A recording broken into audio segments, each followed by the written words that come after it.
Okay, welcome everyone to day 4 of the 1000 days of live coaching. Today we are going to focus on how to avoid emotional distance in your marriage. As you are going to discover, this is a very, very important subject in the days that we are living in. We have been hearing so many stories of people in the United States, Nigerians in the United States, uh, shooting and killing their wives. There's so many of such very tragic and sad incidents. They kill their spouses and then kill themselves. But this was not how it started. And we also hear about cases of domestic violence, marriages that just turn very, very violent and then sometimes end in fatalities, if not in divorce and separation. But the interesting thing is that these were people who were once in love.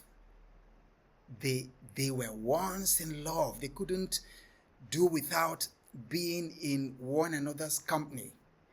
And then in the day of their wedding, you could see the joy, you could see the felicitations of their friends and family. Everyone is happy. They couldn't wait for that day to do the traditional and then the wedding. And then after that, one of them ends up taking a gun and knife and ending the life of the other. So it starts with emotional distancing, and this is why this is very, very important. It doesn't matter the state in which your marriage is right now. In the course of this conversation, I'm going to share with you the slippery slope of emotional distancing and how to avoid it before it ever damages your marriage. Okay, so why this and why now?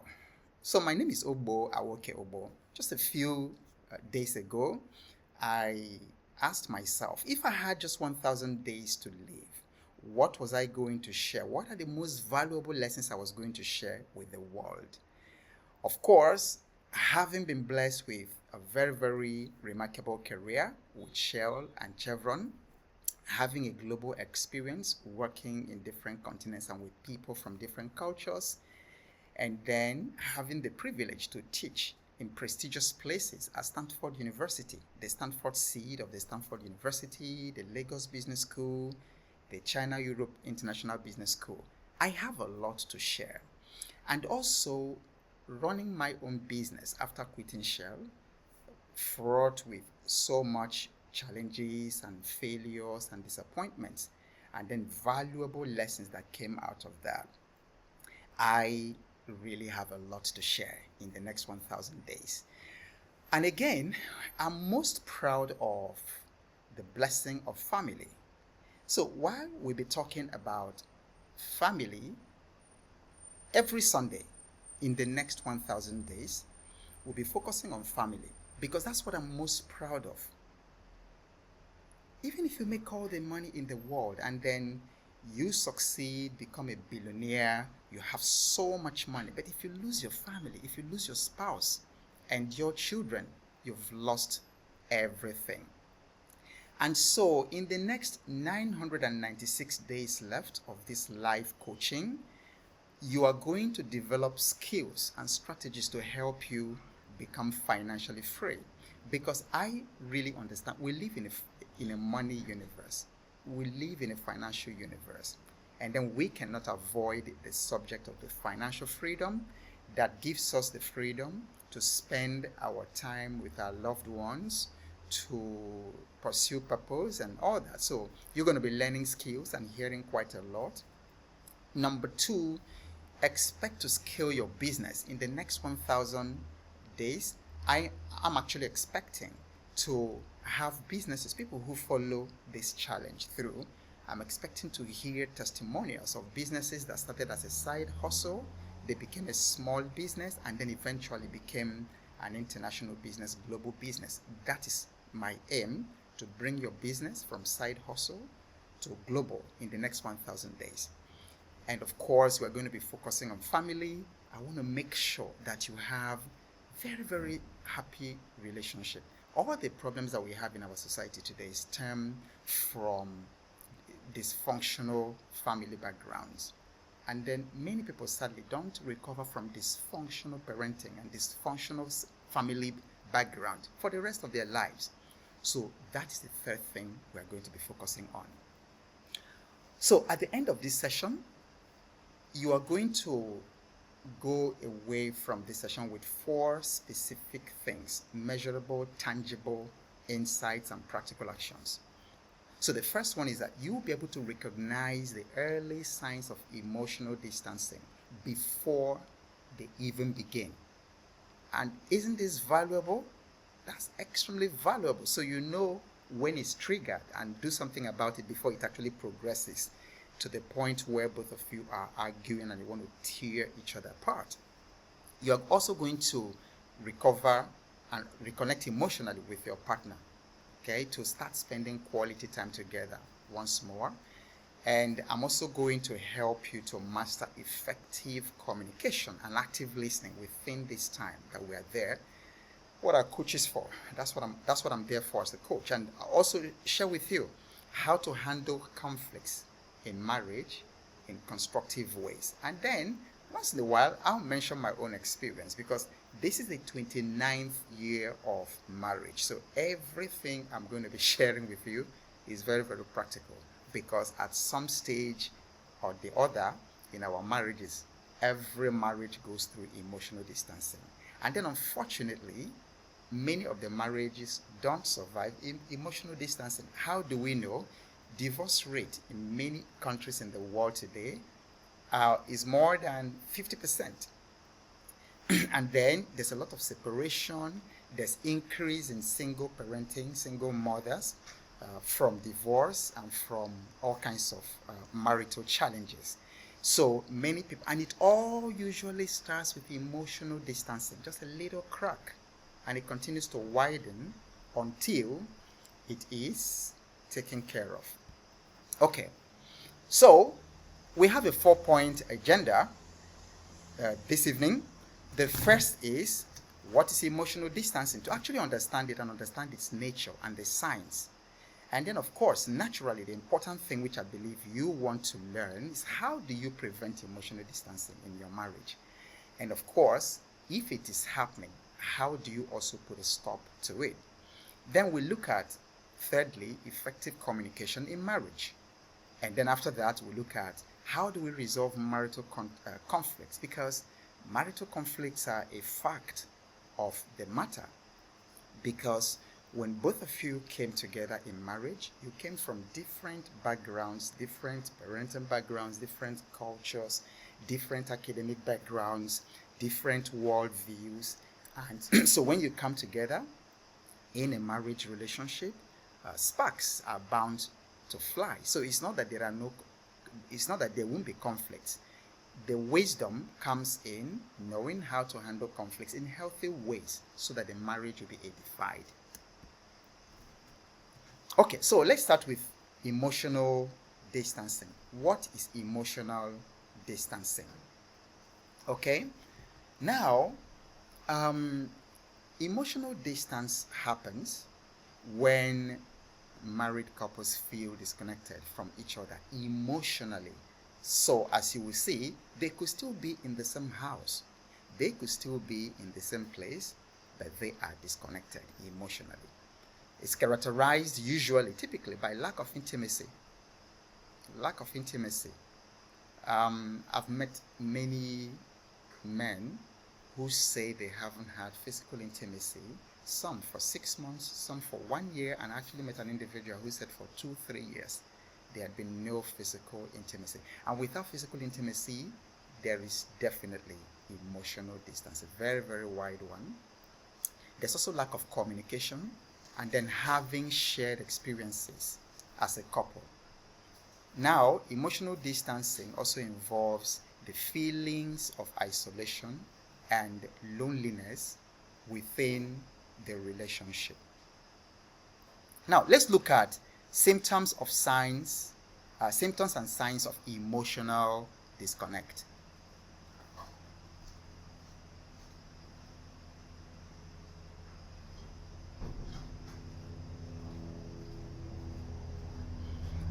Okay, symptoms and signs of emotional disconnect.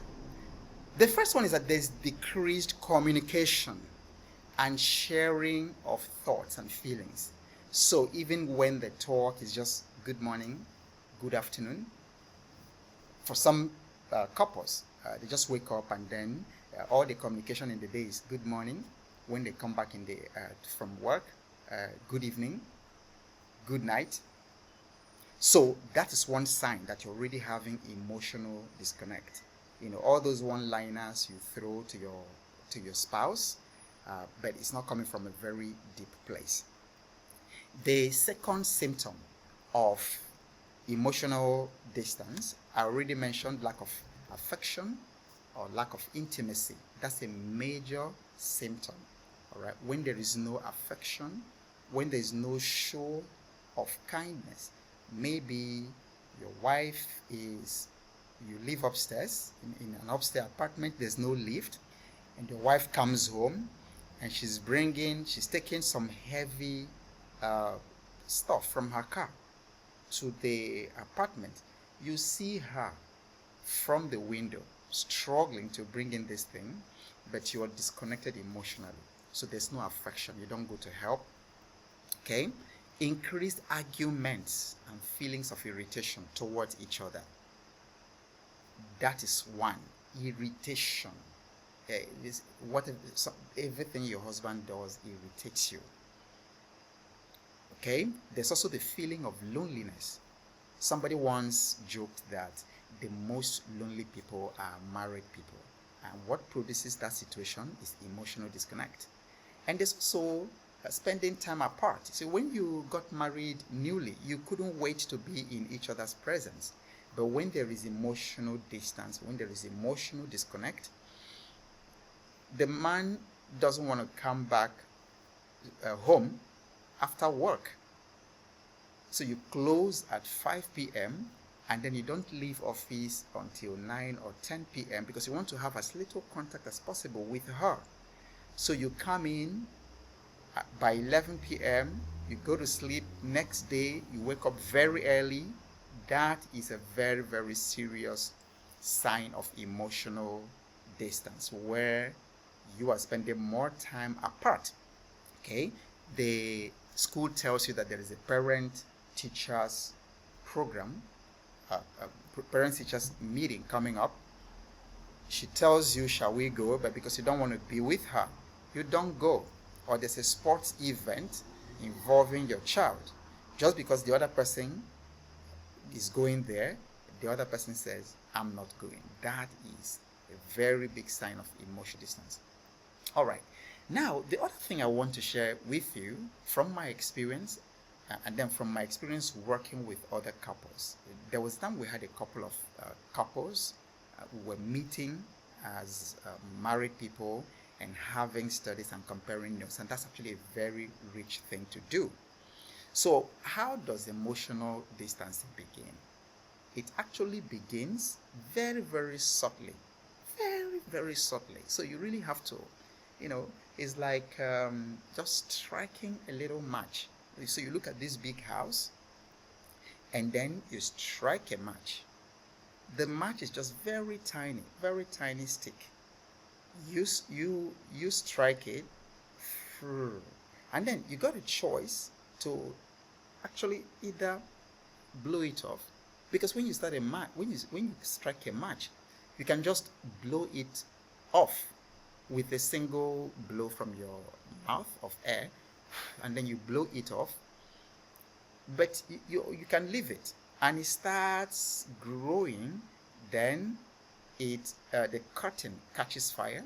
From the curtain catching fire, the ceiling catches fire, the books, the clothes, and everything in the house catches fire. This is how emotional distancing begins, just with a little match, little strike of match, and then it goes on to consume the whole building. All right. So you start having these busy schedules. You start having all these little conflicts misunderstandings that are not addressed. Toilet seat is open, is left open, toilet seat is closed. um, you come back from work, and then the house is not organized. You see shoes here, you see that, and then you're living with that irritation every day. It's not addressed. Or there's unmet emotional needs, right, as a partner. Now, the partner, next thing is that partners stop sharing their thoughts and feelings, because it's actually important. What nourishes a relationship, a marriage, is deep sharing, sharing from the heart, sharing deeply, meaningful conversations. I had a colleague in one of the places I worked, which I don't want to mention. This woman built a house and completed it, and her husband had no single idea that she did that. So you can tell there's a very serious, chasm between those two people.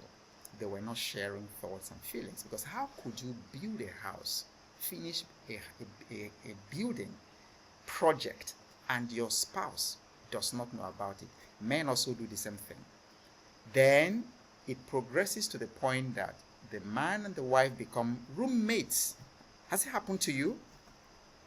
Or has it happened to somebody you know? You can type in the comment section. People who are actually living. It might also be the situation in your relationship right now, and don't worry, we'll fix that. So the two people begin to live like roommates in the same house. It's good morning, good afternoon, good evening, and that's it for the whole day. That's the entire communication. All right, so how do we prevent it? Because that's actually very important. I've developed what I call the slippery slope of emotional distancing in marriage. The slippery slope of emotional distancing in marriage. And this slippery slope progresses just like cancer in 5 stages. I don't think cancer has stage 5. I'm not sure. But stage 5, by stage 5, you're already in the other side of the river. So the emotional distancing just starts with a drift, like I said, a little match that's been struck. Okay, so the communication begins to change in a very subtle way. Okay, so you used to share about your day in the office.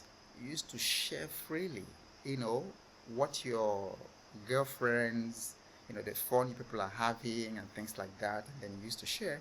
But all of a sudden, you stop sharing, because every time you notice that your husband is indifferent. So some subtle changes in communication begin, and then ultimately the quality time that you spend together starts to decrease. That is stage 1 of the emotional distancing. And I'm going to tell you just a couple of minutes from now. I'll tell you what to do in each stage, because as you're sliding down that slope, there's always something to do at each stage to reverse it. And my intention is for you to recognize every stage and to know exactly the strategy that you're going to apply to stop it. Okay. Then, from the drift, which is stage 1, where communication starts to break down, because emotional distancing, for some reason, it always begins with communication breakdown. It always begins with some kind of misunderstanding, something said, something done, and then if it is not arrested at that stage, it now progresses to stage 2 of the cancer, which is resentment. A couple of years ago, I remember reading somewhere about resentment in marriage, and this guy had worked with thousands of marriages, and he actually did an experiment. I think it was something in the 1960s or 70s. Forgive me, I don't remember the particular details at this time, but he said, I think he was meeting with couples who had difficulty, and then he was reading their body languages, and he was using a special machine.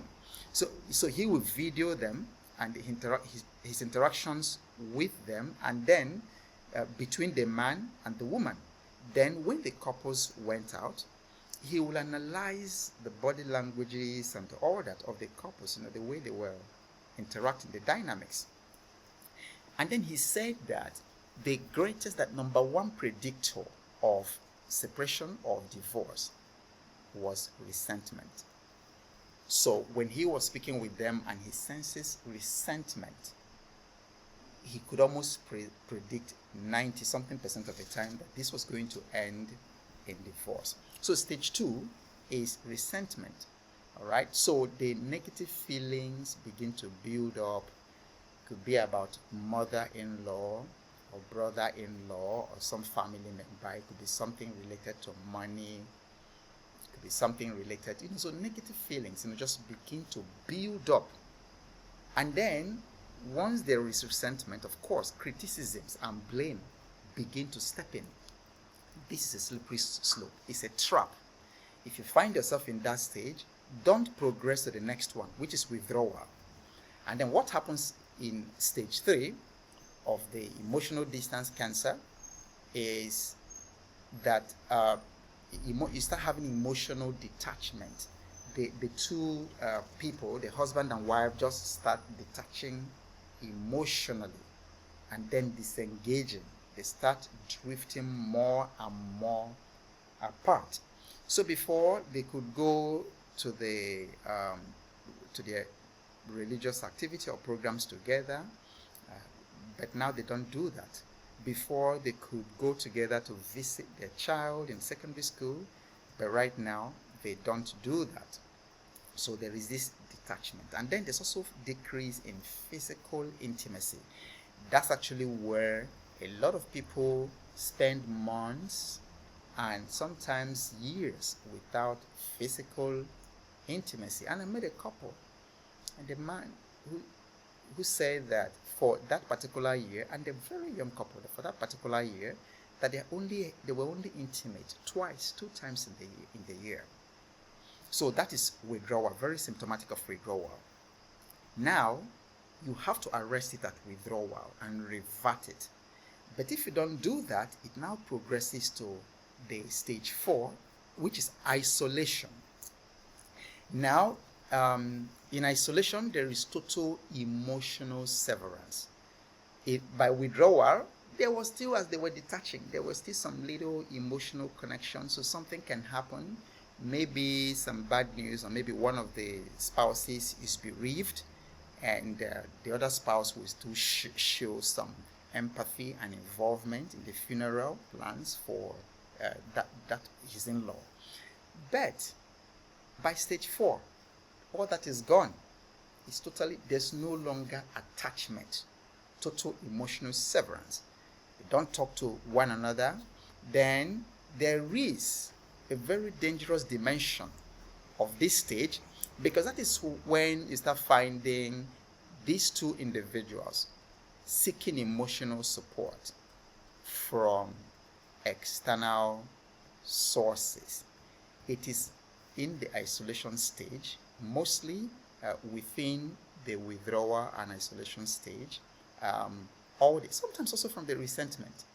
Yeah, there's some bit of it in the resentment stage where marital infidelity happens, but it's much more. So if you have like 10% of the time during resentment, so maybe you have like 20% of the time people default to unfaithfulness as a coping mechanism. So then, but in isolation, that is 70% of the time. Okay?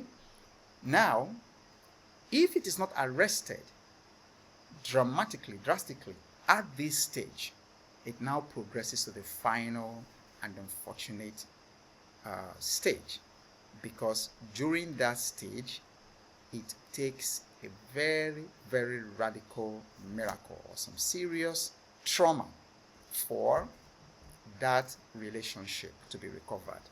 Because the stage 5 is breakdown. That's when you have these open conflicts and arguments. That's when, like the Nigerian couples, who have been shooting each other in the United States, that's really at that stage. So you don't really want it to progress to that stage. All right. If in the stage 4 you find out that you're having the so-called irreconcilable, so-called, because stage 5 is actually the so-called irreconcilable differences, stage 5. Okay. And it is at stage 5 that people begin to talk about things that they never imagined that they would talk about, separation, divorce, and all that. So you don't really want it to progress to that stage. But even when it gets to that stage, something can still be done. It can still be reversed, even at the breakdown. And I'm going to show you that. Just hang around a little bit more, you'll learn that. So, but I want to talk about just mention a few things of each stage. The initial disconnection, okay? And basically, to give an example, like for instance, the spouse comes home late from work, and then he opts to watch TV, to watch UEFA soccer championships, and then instead of engaging in a meaningful conversation with a woman. So, and especially for the woman, it's easy to starve them emotionally. So the man really has to be very, very careful that you come back home every day, you take your scrolling, or you're watching sports, and then you totally ignore her. That is an example. An example of stage 2, the growing resentment, is when one partner feels that their contributions to the household are taken for granted, and then begins to harbor negative feelings toward the other. So this results in frequent bickering. A man was really working very, very hard to provide for his family, and he did his best, giving the wife money for the upkeep of the house. But she got into, would I say, very, let me say, not very good relationship with some other women, who began to play competition and tell her, your husband gives you only 50,000 naira. What can you do with that? That is too small. If it's my husband, if he doesn't do 250,000 or 300,000, that's it. So this woman was now set up to start building resentment toward the husband. And then the husband, was like he was doing his best and he was not being appreciated. So that's an example of how resentment can grow. An example of emotional withdrawal is when, for instance, at this stage, couples don't hold hands anymore, they don't hug, they don't kiss regularly. As small as these things are, they mean so much in a marriage. Constant holding of hands, constant hugging, constant kissing. In my own case, for as long as I can remember, first thing in the morning, I hug her, we hug. Last thing in the night, we hug without fail. This is really important. And then it's at this stage that the couple even begin to sleep in separate rooms. And then they start spending more time on their hobbies, individual hobbies. One is a computer programming wizard. So he just faces his apps, developing his apps or all that. And then the woman faces her crochet, or she faces her children, or she faces her small business. And so that's what happens during emotional withdrawal. That time that you should be spending together, you will find every excuse not to do it. That's a very, very dangerous thing. And the example for lack of intimacy is when, for instance, one partner begins confiding in a co-worker. Very, very dangerous. There was a time I almost found myself falling into that trap. It's easy to fall into that trap where you are confiding in a third party, in a co-worker particularly. That's the most dangerous one, and that's what usually leads often to being taken advantage of, especially for the women, okay, and also for the men. because you see um, this pretty woman in the office. She comes to the office sad and looking whatever, and then Queen Esther, why are you this downcast and things like that. And then she starts talking. It's my husband and all that, and then you provide ears. That is very, very dangerous, because many times the physical affair begins with emotional affair. So that's an example of what happens in stage 4. And then in stage 5, which is the breaking point, it's characterized by frequent and intense conflicts. So there's some of our neighborhoods here. Sometimes, in the middle of the night, it's not pretty. You hear a man and his wife screaming, shouting at the top of their voices. And it could be so embarrassing, but because this is a full-blown stage, they do not even care.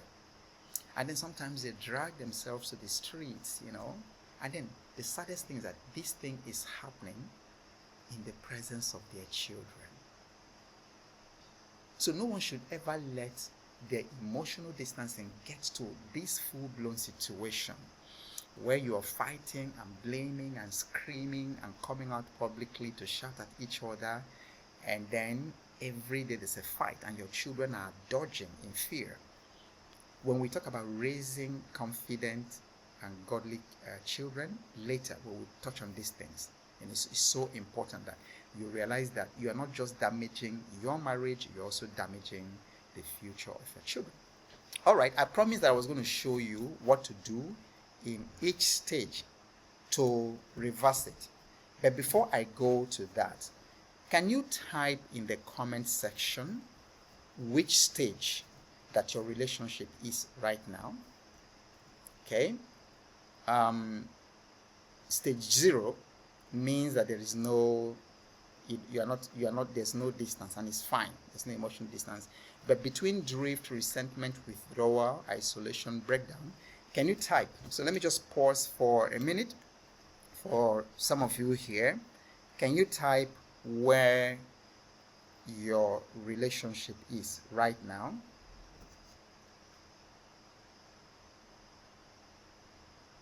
Okay, that's one. You can also type in the chat which stage do you think is much more common? Which stage do you think is much more common in the environment? So just mention your city, and then mention of all these 5 stages of emotional distancing, which one do you observe a lot more in your neighborhood?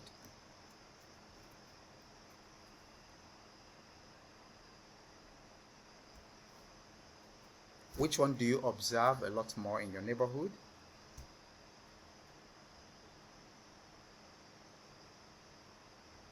Is it the drift? Is it the resentment? Is it the withdrawal? Is it the isolation? Or is it the breakdown?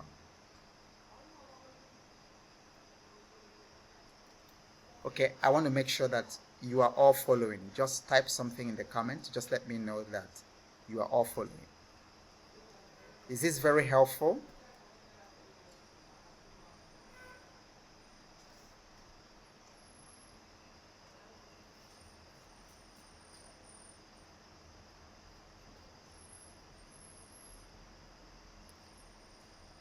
Okay, so let's now talk about the strategy for reversing each stage.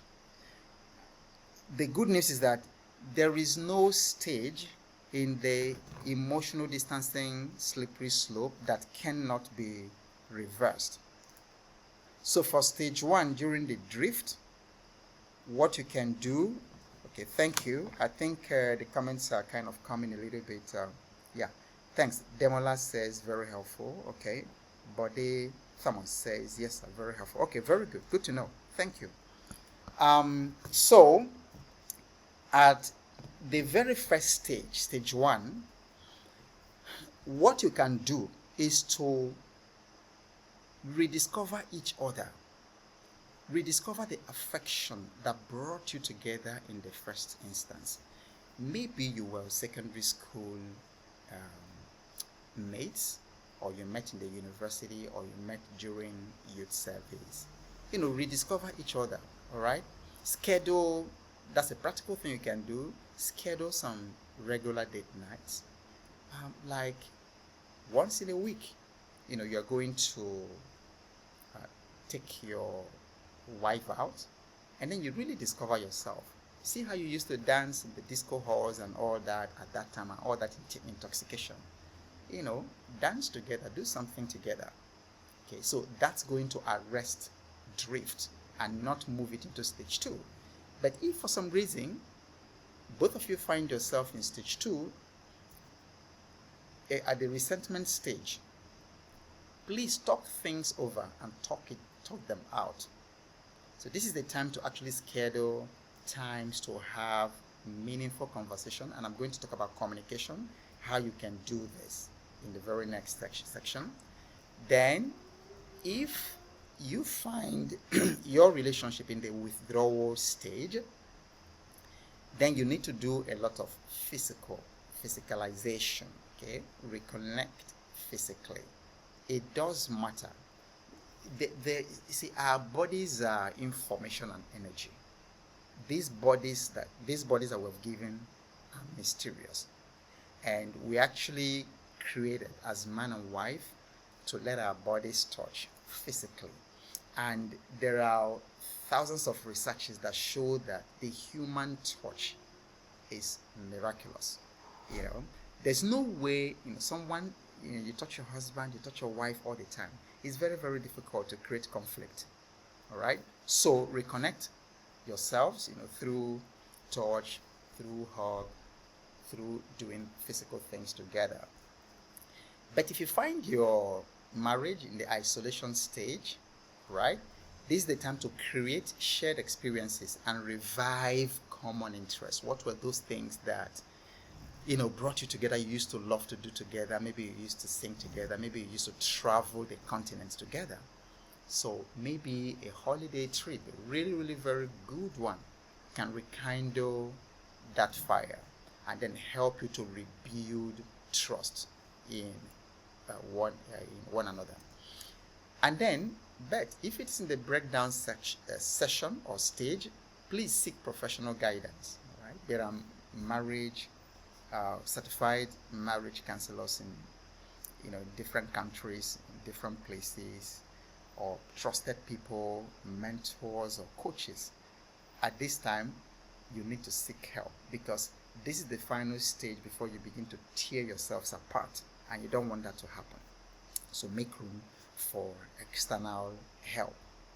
Okay, so let's look at effective communication. So let me just summarize effective communication in marriage in 3 pillars. The very first is self-awareness. Just knowing who. In fact, self-awareness is the beginning of greatness in everything you can think about. Self-awareness, recognizing how you function, your own emotions, your emotional triggers, and the behaviors to communicate more effectively. Just knowing yourself, being self-aware. So sometimes I start talking with her and with my wife, and I'm asking, is this kind? Is this tone? Then I realize also that I'm a very intense person. I am very intense. So being aware helps me to tone it down a little bit. Because if I'm not, even though I do not mean to hurt her, I will appear that way because of how intense I am. So know yourself. Very, very important. Pillar number 2, understand the differences between men and women. We are not wired in the same way, and we do not communicate in the same way. So many wives try to talk to their husband the way they talk to their fellow women. It cannot work. And then men try to gist with their wives the way they gist with their buddies. It can work. So you have to recognize those differences. And then this understanding will help to improve your interactions. Many conflicts in marriage are just simply because of that. Men think that their wife should think like men, and some women think that their husband should think like men. It cannot happen because we are not wired that way. Then, one other thing I found very, very helpful in effective communication is that we actually pre-vaccinated our marriage with the values and the visions and what the family stands for. So they are predefined family values. And so these are the things that guide, many times automatically, just guide our communication. Because if it's falling outside of our value. Okay, so let me tell you a very quick example. When I worked with Shell in the late 90s, there was an incident that happened, that let me just cut it short, and I said what was not true. Okay? I misrepresented a fact, and I said what was not true. And of course, my conscience started dealing with me, because we had visitors who came from the Smithsonian institution, and then we had this meeting, and then I misrepresented a fact, and I lost my peace. So now, and I get home, and I mentioned this to my wife because I couldn't sleep. So I mentioned it to my wife, and she just shrugged her shoulders and said, well, you know what to do. Yeah, because this family has a value system which we can't violate. She said, you know what to do. And I understood her, because the very next day I went in the presence of all those people and said to them, I lied. I'm sorry. This was not true. It was so embarrassing, but it was liberating. But you see, I was able to pull that off because we have preset family values. We have boundaries that we and our children have decided to keep ourselves. Boundaries like no premarital sex, for instance, is a boundary in our house, because we didn't do it ourselves when we were dating, and then our children, can't do that. They don't do that. So, and there are some of these values like honesty. So when you're communicating with each other, you're communicating with openness. You're not hiding anything, hiding information that will hurt your husband or your wife. One of the most shocking things I've come to have to deal with in recent times is the number of times that in recent times we've been seeing in the news about men who go for paternity tests, and then they have 4 children, and then they discover that none of those 4 children was the man's own. This is incredible. And so women carry so many secrets that I'm talking about these women who do that. How can you carry that kind of secret? You know this child is not your husband, it's not your husband's child, and then the man's been laboring all his life. Now these children are grown, they are doing well in their 30s, in their 40s and all that, and you never opened up that this was not the man's whatever. And then by the time the man is dying, and then he discovered he dies broken. How? So there's no way you are holding such secrets and that you can have open communication and truthful communication. Number 2, empathy. Just understanding and sharing, putting yourself in your spouse's shoes can help a lot. When the children were younger, my wife used to do a lot of work in the house. She prepared the meals, she did the school runs, she did lots of washing. In fact, she was literally on her feet throughout the day until she crashes in the bed. And I was taking it for granted until one day I actually put myself in her shoes and saw that this woman was doing incredible work that actually 7 people or 10 people should be doing, and I appreciated that the more. So you can see that if we have empathy, communication will be very easy, because it will be very effective, because you're putting yourself in the shoes of the other person. Of course, there's respect, valuing your partner's thoughts and treating them with kindness, not treating him like he's dumb. Maybe you have better education than him, okay, and you treat him like he's dumb, or you treat her when she brings her suggestion like, what is this? We really have to be very respectful of each other. Active listening, you are not waiting to reply. You're just not waiting, let her finish and then you reply, bam, or you just let him just finish. You can't wait for him. So you're not even actively listening to what he is saying. You are just waiting for that mini pause, to strike and say your mind. Okay, so you really have to. Then this one is important, clear expression. Sharing your thoughts and feelings clearly and directly.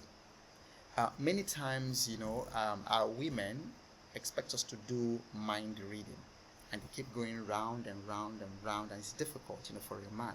Many times you just keep going, you don't go really. The man just wants to have it straight, and then sometimes you don't talk. You just expect that he should know. We don't know. We're not diviners. We don't know. So it's important to share thoughts and feelings, very, very clearly, and also directly. How do you resolve marital conflicts in healthy ways? So let me share a few. This is a subject that we are still going to treat in the days to come. All right.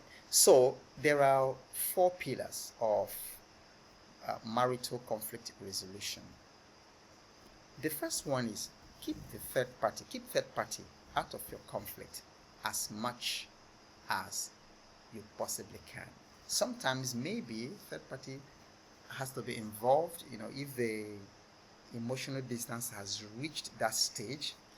But other than that, you gain more strength, you gain more trust when you can talk over, your differences and your conflicts, and then you can actually sit to it and manage it yourself. That's a very important pillar. But like I said, in some cases, it may involve, talking to an older couple, if both of you agree, seeking help and all that. Your communication, like we've said, must be open and must be honest, because it is impossible to resolve a marital conflict where there is no honesty.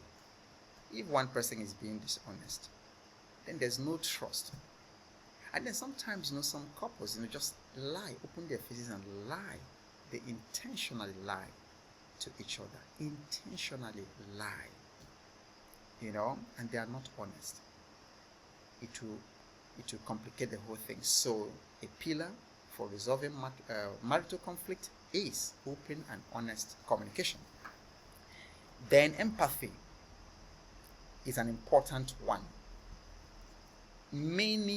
I dare say that 99% of the marital conflicts right now, and the one that you have, can be resolved by simply applying empathy, just putting yourself in your husband's shoe, or putting yourself in your wife's shoe, and then seeing things, from their point of view.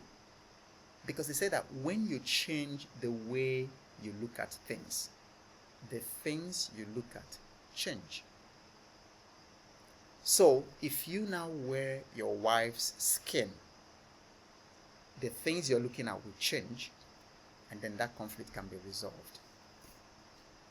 Then the final pillar, the 4th pillar, is to find common ground.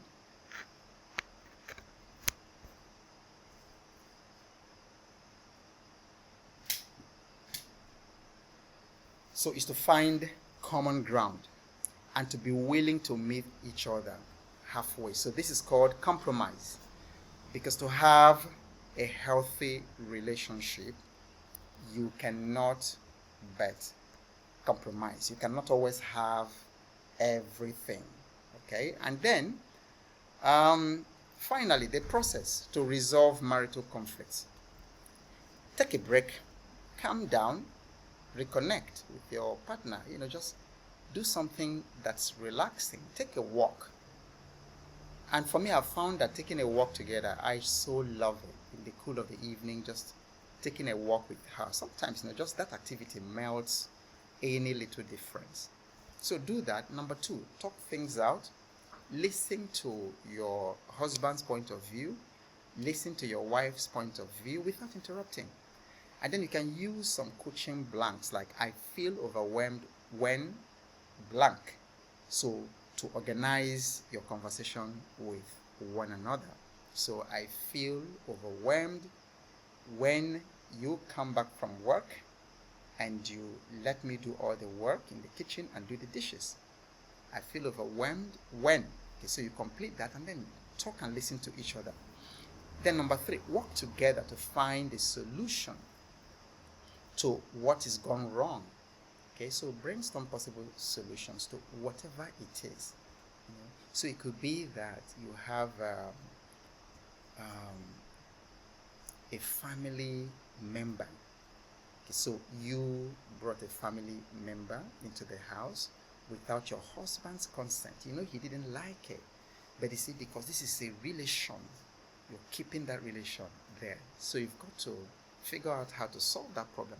Brainstorm what you're going to do about it. You can't just leave it open. And finally, when you agree on a solution, what to do, maybe in the case that I just mentioned, that you say, okay, this person has to leave, has to go.